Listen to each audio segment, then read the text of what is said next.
thank you very much. It's an honor to have the President of Ukraine with us.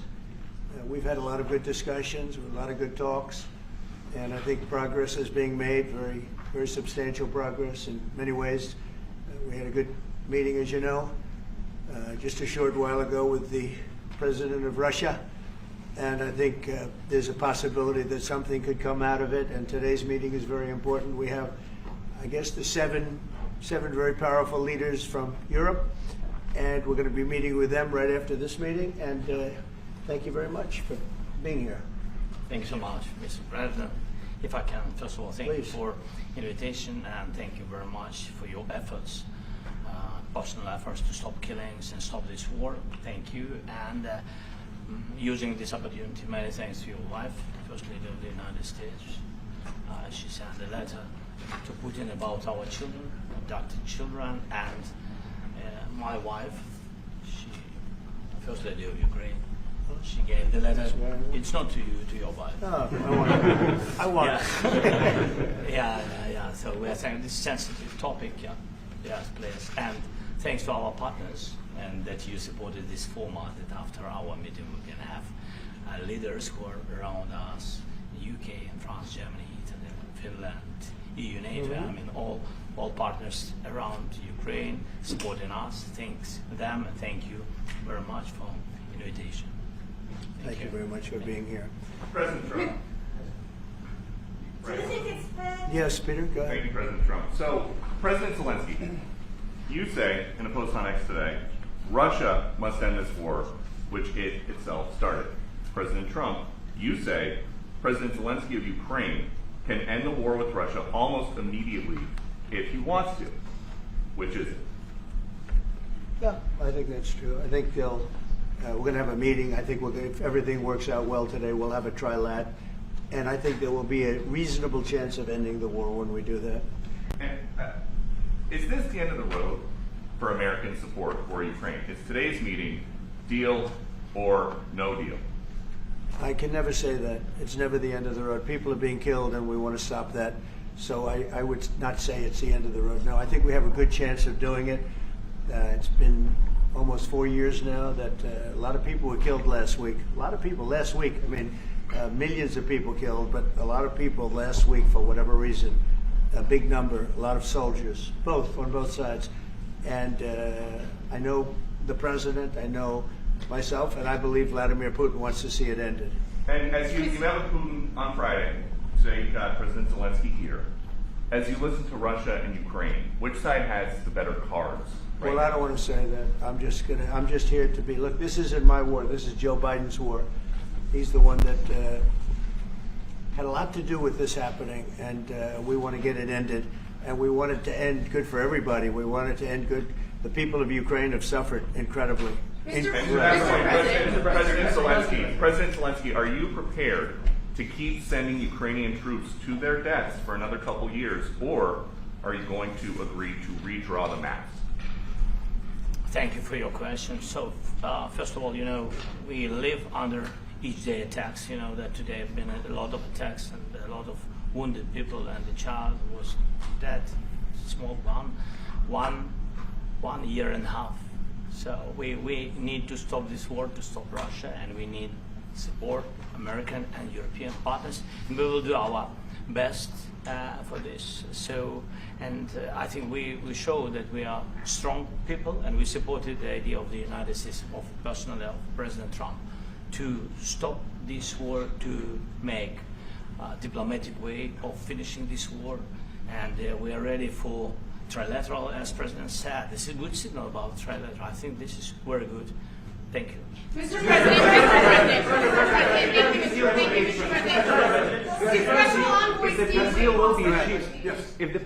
the peace deal will be achieved, are you going to be willing to send American peacekeepers to Ukraine? Well, we're going to work with Ukraine. We're going to work with everybody, and we're going to make sure that if there's peace, the peace is going to stay long term. This is very long term. We're not talking about a 2-year peace and then we end up in this mess again. We're going to make sure that everything's good. We'll work with Russia. We're going to work with Ukraine, and we're going to make sure it works. And I think if we can get to peace, it's going to work. I have no doubt about it. Your team is talking about Your team has talked about security guarantees. Could that involve U.S. troops? Would you rule that out in the future? We'll let you know that maybe later today. We're meeting with 7 great leaders of great countries also, and we'll be talking about that. They'll all be involved, but there'll be a lot of help when it comes to security. There's going to be a lot of help. It's going to be good.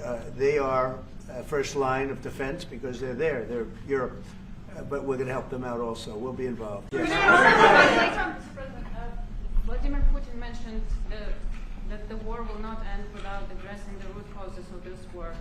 Have you had an understanding what are the root causes of this war? Well, look, the war is going to end.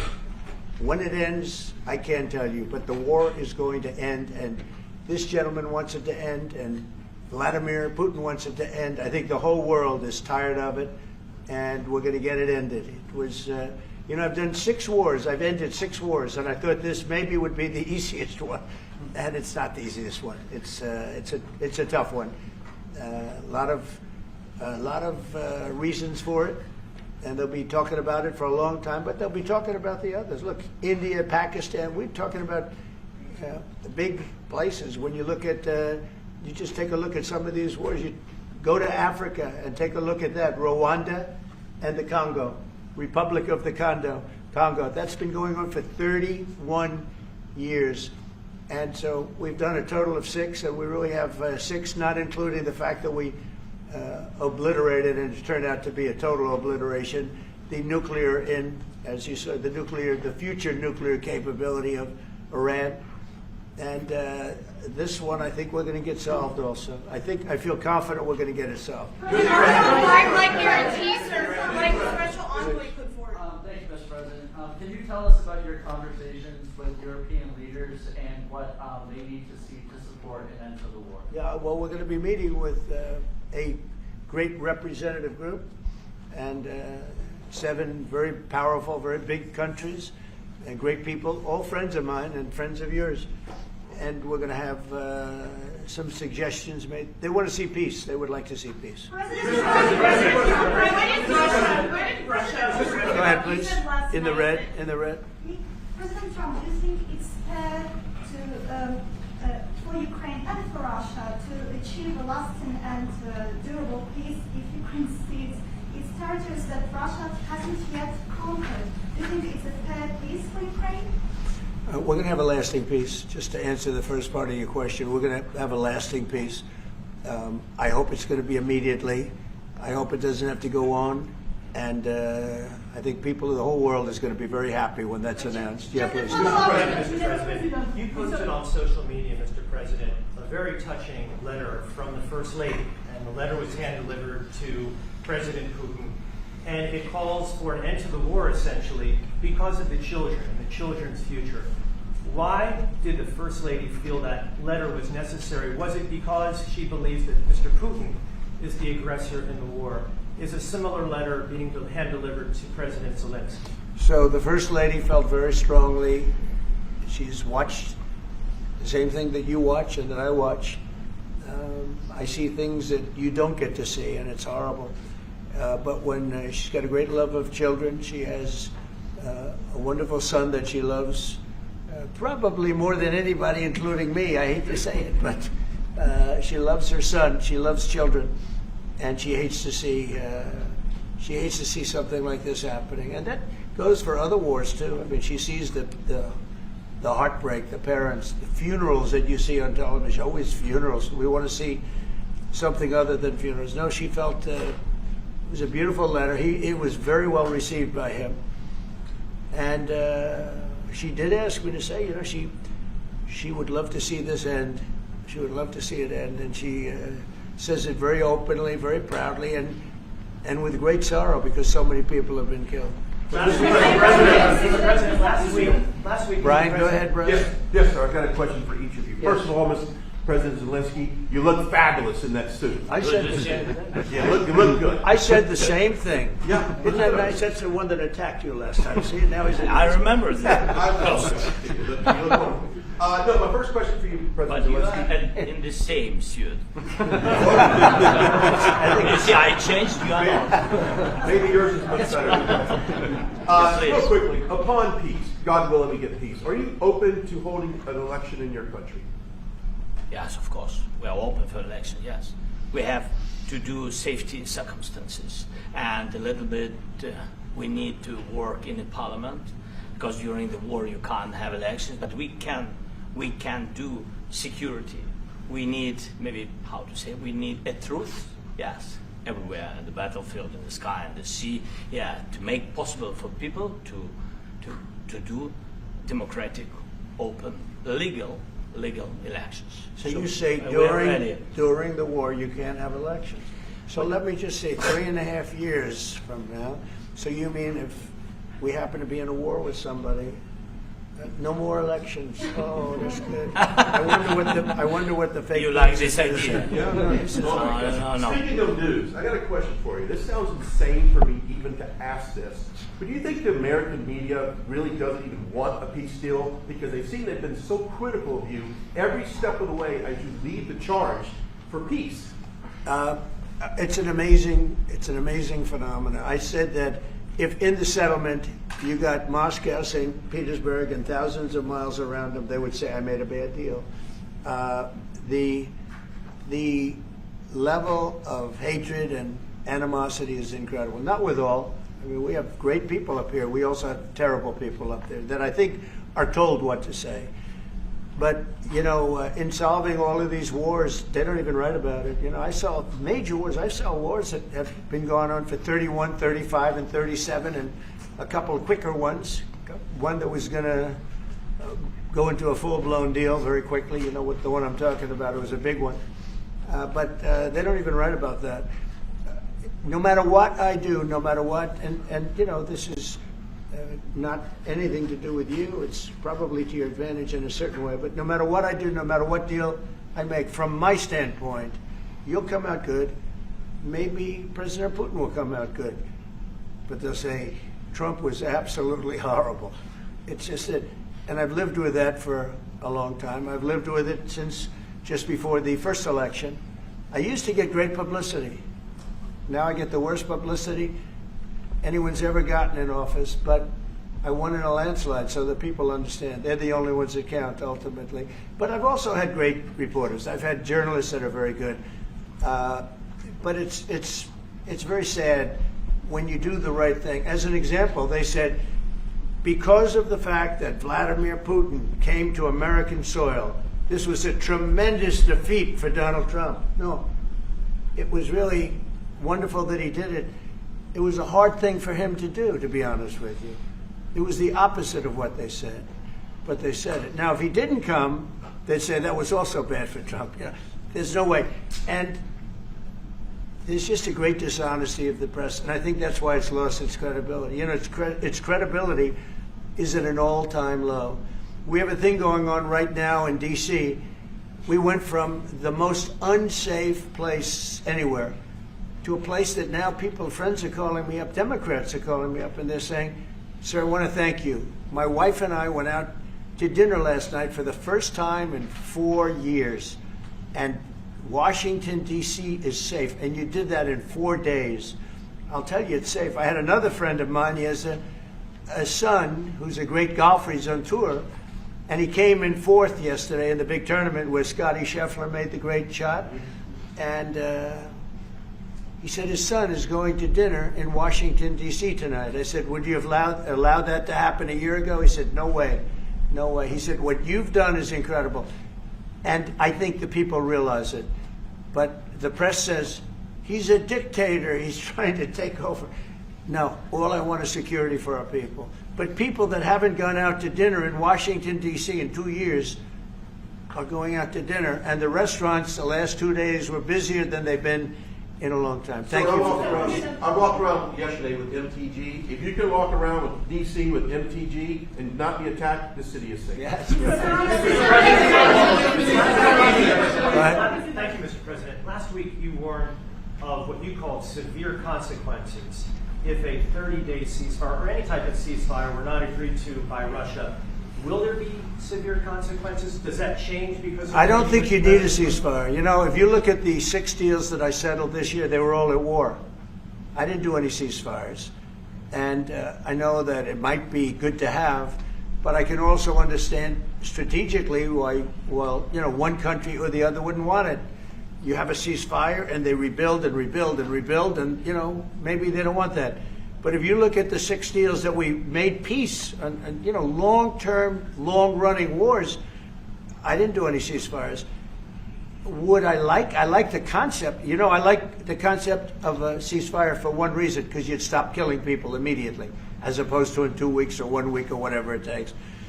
But we can work a deal where we're working on a peace deal while they're fighting. They have to fight. I wish they could stop. I'd like them to stop. But strategically, that could be a disadvantage for one side or the other. But all of these deals I made without even the mention of the words ceasefire. President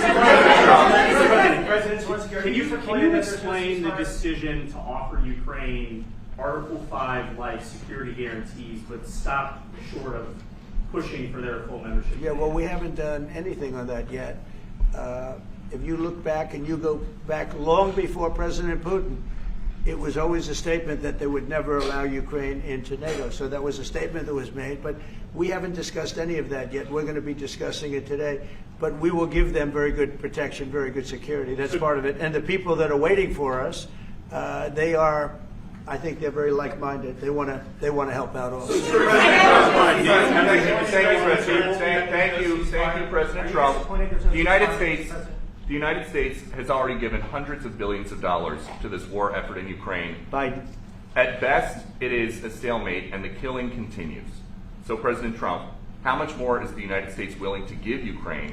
And President Zelensky, how much more do you want? Well, I'll start off just by saying we're not giving anything now. We're selling weapons. This is something before, I guess the number is well over $300 billion. That was under Joe Biden, a corrupt politician, not a smart man, never was. By the way, go back 40 years, he was not a smart man 40 years ago either, but now he's in particular bad. This was done by a corrupt administration that shouldn't have been in, and frankly, if the right results of the election were given, if I were president, this war would have never taken place, and he would have been very happy, because he would have liked to have seen, I mean, they went through hell. He went through hell.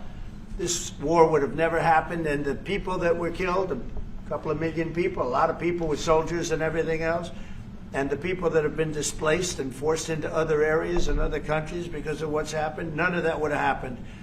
And I'm just saying that he was a horrible president, whether it was the borders or this, he was just a horrible, corrupt president. Mr. President, You want to answer? I can. Thank you so much. So first of all, we have possibility now to buy weapon from the United States. We are thankful for this program and this opportunity. We are thankful for Europe. They pay for this.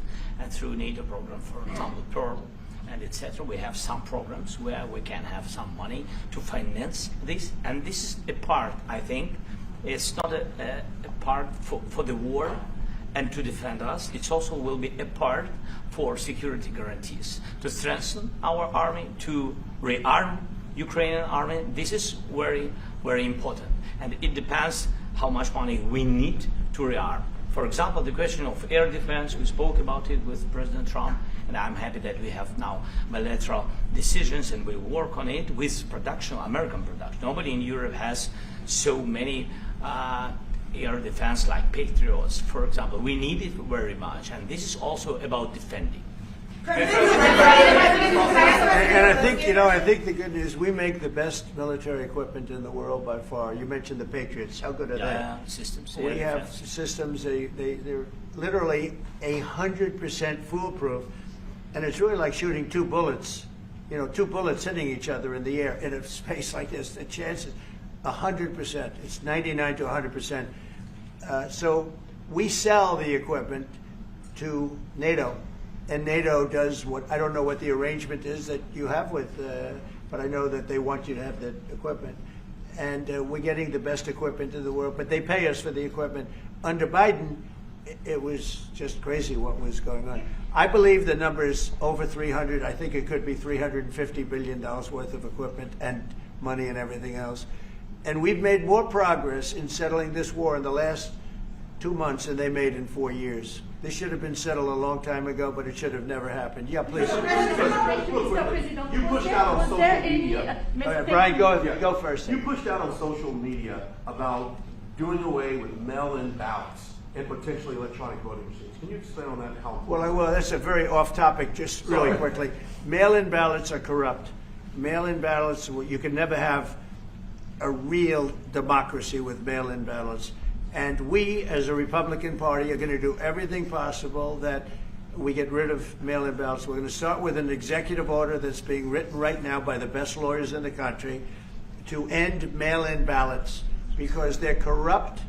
And you know that we're the only country in the world, I believe, I may be wrong, but just about the only country in the world that uses them because of what's happened. Massive fraud all over the place. The other thing we want change are the machines. For all of the money they spend, it's approximately 10 times more expensive than paper ballots. And paper ballots are very sophisticated with the watermark paper and everything else.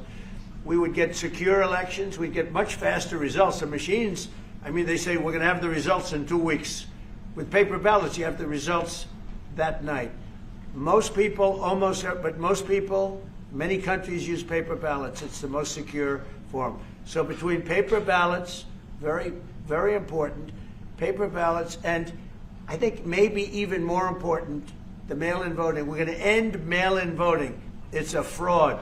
If you have mail-in vote, even Jimmy Carter with this commission, they set it up. He said the one thing about mail-in voting, you will never have an honest election if you have mail-in. And it's time that the Republicans get tough and stop it because the Democrats want it. It's the only way they can get elected. Because with men and women's sports and with transgender for everybody and open borders and all of the horrible things, and now the new thing is they love crime. They're fighting me on the fact that I've made Washington, D.C. safe. We're not going to get mugged, beaten up, or killed like all the people you've been watching get so badly hurt. I'm glad, I hate to take your time on this, but I'm glad you asked me that question. We're going to stop mail-in ballots because it's corrupt. You know, when you go to a voting booth and you do it the right way and you go to a state that runs it properly, you go in, they even ask me, they asked me for my license plate, for identity. I said, I don't know if I have it. He said, sir, you have to have it. I was very impressed, actually.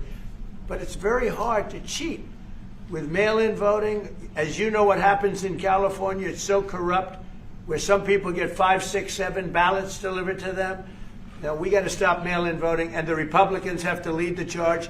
The Democrats want it because they have horrible policy. If you have mail-in voting, you're not going to have many Democrats get elected. That's bigger than anything having to do with redistricting, believe me.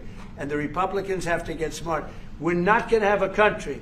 I said for a long time at rallies, you need borders and you need free and fair elections. Those two things. Otherwise, you don't have. We have strong borders now. In 90 days, Mr. President, we didn't have 0 in 3 months. Not one person came in illegally into our country. In fact, even I find that hard to believe, but it's run by a little bit of a liberal group that put out the numbers, so I guess it's, but 0, 0, and 0. You go back a year ago, 2 years ago, 3, millions of people poured into our country. It was terrible. Thank you very much. Guarantees do you need from President Trump to be able to make a deal? Is it American troops, intelligence, equipment? What is it? Everything. And really, it includes 2 parts. First, strong Ukrainian army. That's what I began to discuss with your colleagues. And it's a lot about weapon and then people and training missions and intelligence. And second, we will discuss with our partners. It depends on the big countries, on the United States, on a lot of our friends. And Mr. President, are you willing to commit American troops to that NATO-like protection in order to get President Zelensky to a deal today? Well, I don't know if you define it that way, but NATO-like, I mean, we have people waiting in another room right now. They're all here from Europe, biggest people in Europe. and they want to give protection. They feel very strongly about it, and we'll help them out with that. I think it's very important. I think it's very important to get the deal done. You've been involved to the peacekeeping in Ukraine since your first day in the administration. What would you say to the Ukrainian people right now who are suffering under the Russian attacks and hoping that the American people will stand with them? Well, I know Ukrainian people. I've known many over the years. They're great people. They're smart. They're energetic. They love their country. I mean, they love their country, and we want to get this war ended. That's all I can do.